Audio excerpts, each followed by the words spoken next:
This year's Classic Motorcycle Festival, held at Pukekohe Park Raceway near Auckland, New Zealand, was a bumper edition. Celebrating 100 years of Benelli and Henderson motorcycles, it also featured a large display of four-cylinder American bikes. Henderson produced four-cylinder motorcycles from 1912 until 1931. They were the largest and fastest motorcycles of their time and appealed to sports riders and police departments alike. Police favoured them for traffic patrol because they were faster than anything else on the road. The company began during the golden age of motorcycling and ended during the Great Depression.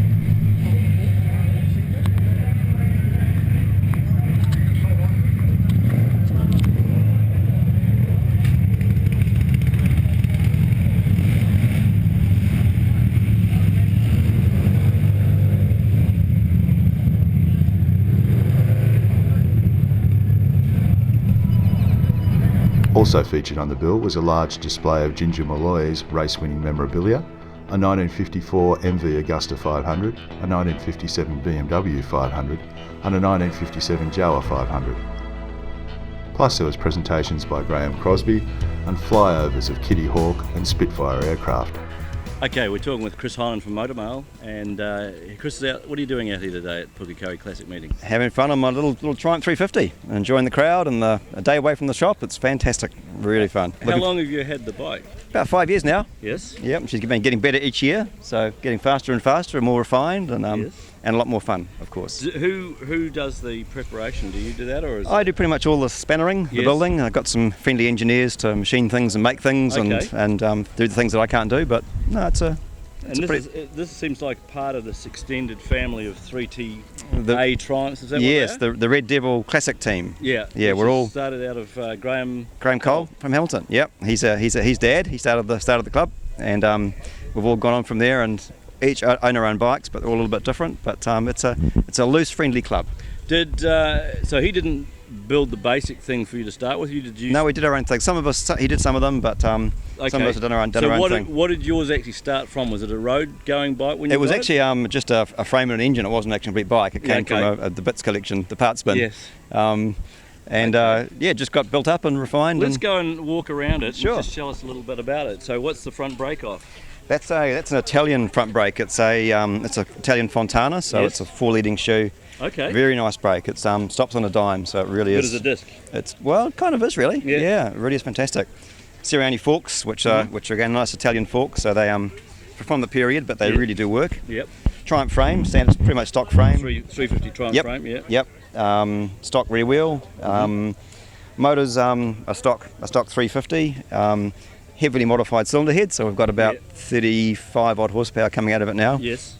From instead of 17 stock as they used to be. Yes. So she gets along, and handles quite well with these with the good rear shocks and. You got Maxton shocks on the back. Yes. Yep. So they've nice enhancement. Yeah.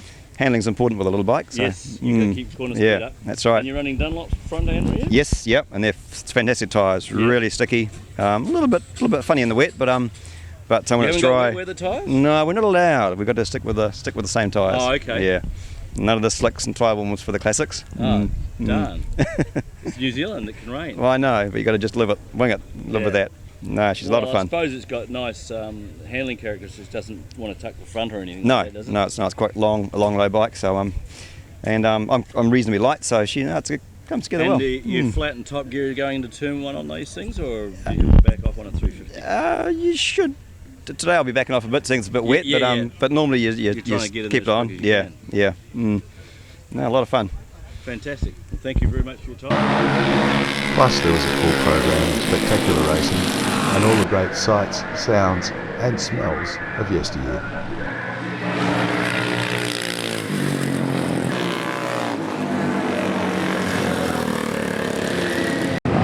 White Cherry Man, just on board, white number 82,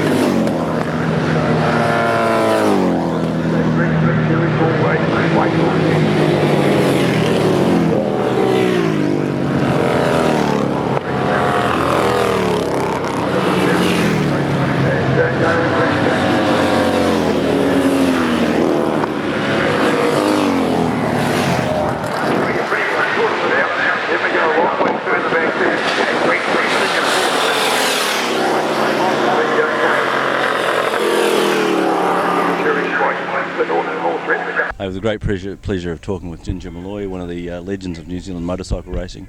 You started off coal mining and then you got into the motorcycle racing.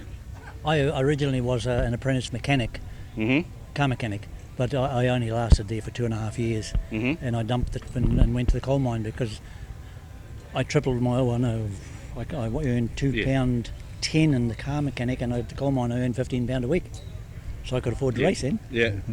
And you'd been interested in motorcycles from an early age? Yeah. And Typically the parents or the mum didn't want me to have a motorbike, and I did. But if they only could only see you now. It's still going. Yeah. It's phenomenal. So just quickly on the, obviously you went through the racing in New Zealand, which was mostly gravel roads, wasn't it? And they didn't have many sealed circuits.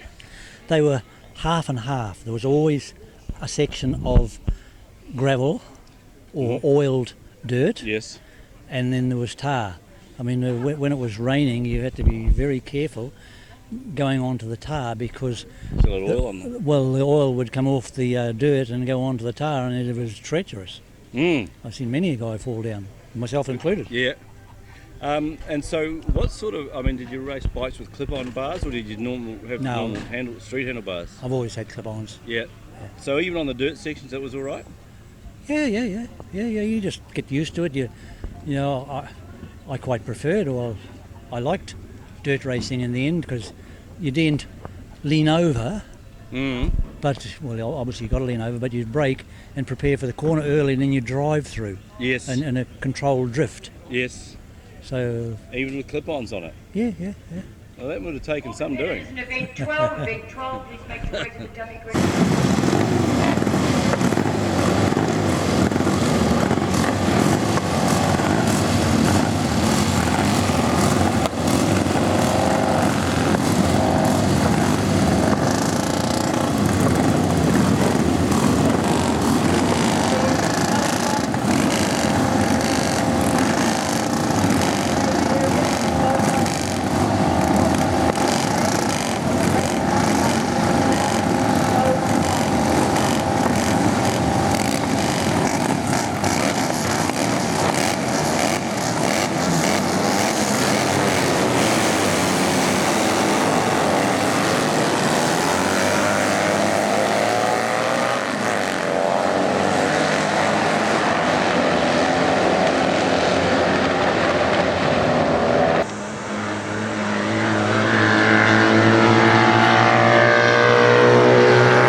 Okay, I'm here talking to Ken McIntosh at the classic meeting at Pukekohe. We're standing with a Jawa 500 parallel twin, which has got a beveled gear-driven double overhead cam 2-valve head. That's right. Okay, what was the genesis of these? Is 1960? No, early 50s. Early 50s? They started off, Jawa built a very advanced road bike around 1950, which was a single overhead cam, unit construction, styling a bit like a Triumph Speed Twin with a nacelle over the headlight and so forth, but a serious attempt at building a modern motorbike. And within a year or so, they'd started to build a competition version, and they started off by putting a double overhead cam top end on it, on the road crankcase, and found that the two-bearing crankshaft was a bit flimsy. So then they designed a new bottom end with magnesium crankcases and a Hearth coupling roller bearing crank, and evolved it from there. And it seems that they ran them as factory Grand Prix bikes up to about 1955 or 56. And in fact, Rod Coleman remembers seeing them at some of the Grand Prix in 54, which was the last year he was riding in Europe. And he said, they were running them as a works team. And this is unit construction, but I see what they've done is they've put they've actually got a very long transmission drive, it looks like, from the crank to get the sprocket as far back as possible. Is that what they've done? No, it's actually what we've done. This bike belongs to an American guy called Virgil Ellings, who has a huge motorbike collection that's open to the public in California, and he bought a complete bike dismantled that had been in America since the early 60s, and some misguided fool had tried to use it for drag racing, which would be just a complete waste of time, and had done various nasty things to it. And he had the idea of rebuilding it, and anyhow he spoke to us about doing it, and of course we had no experience with Jawas whatsoever, and didn't jump at that opportunity. But in the meantime he bought a complete bike that had been restored by a German collector, and it was a running motorbike, and it had the original frame with the huge brakes, about 10-inch brakes and 16-inch wheels, and a square tube frame, and quite an agricultural looking frame really. But anyhow, Virgil had one of those for his collection, and with it came a spare motor, so he ended up with 2 complete chassis and 3 engines. Thank you very much for that fulsome explanation, Ken. No problems.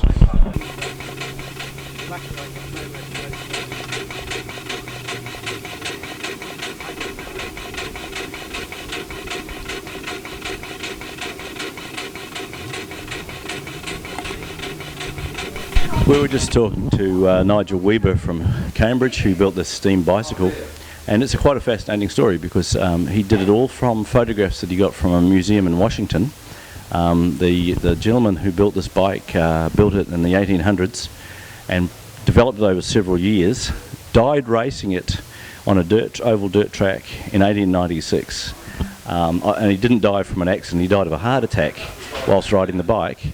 And that's the story of it, and that bike, the only one that was ever built, is in a museum, and there was, before the guy died on it, it was averaging 60 miles an hour on a dirt oval track. So that would have been a pretty hairy ride, I think, because you could see it hasn't got a lot in the way of suspension or brakes or anything like that. But it's a fascinating piece of work, and I think Nigel's to be congratulated on his workmanship and building that from scratch.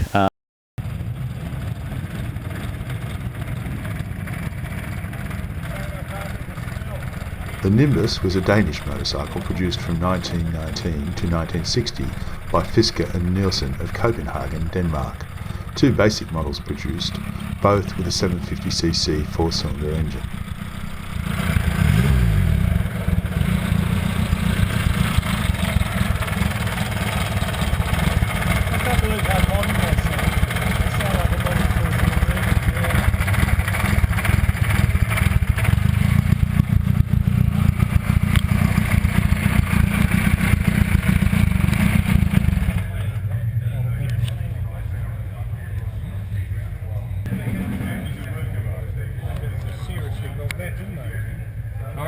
Seriously built that. It's seriously heavy. Herr Friedel Munch produced this behemoth under the name Munch 4TTS in 1967. It used a modified 4-cylinder NSU 1200 TT from a NSU Prince automobile, giving the 4TTS the pet nickname of Auto Motorcycle. The 1200 produced up to 88 horsepower.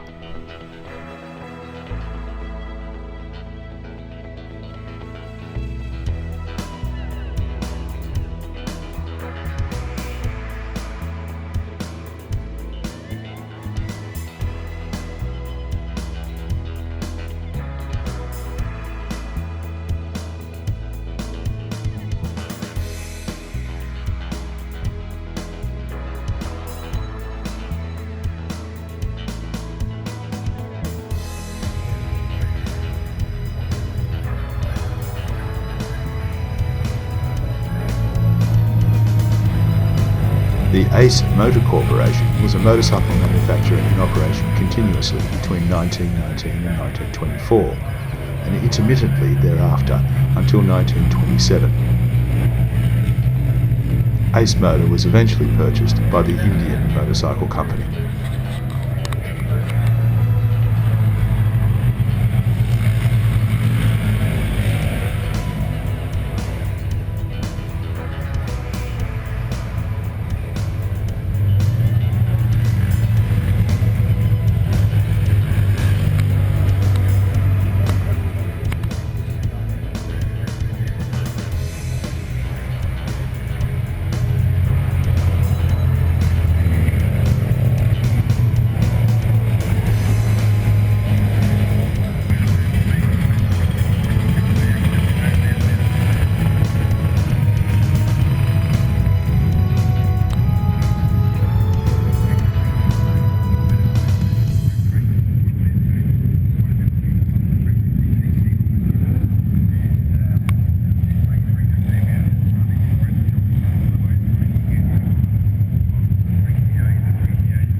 5.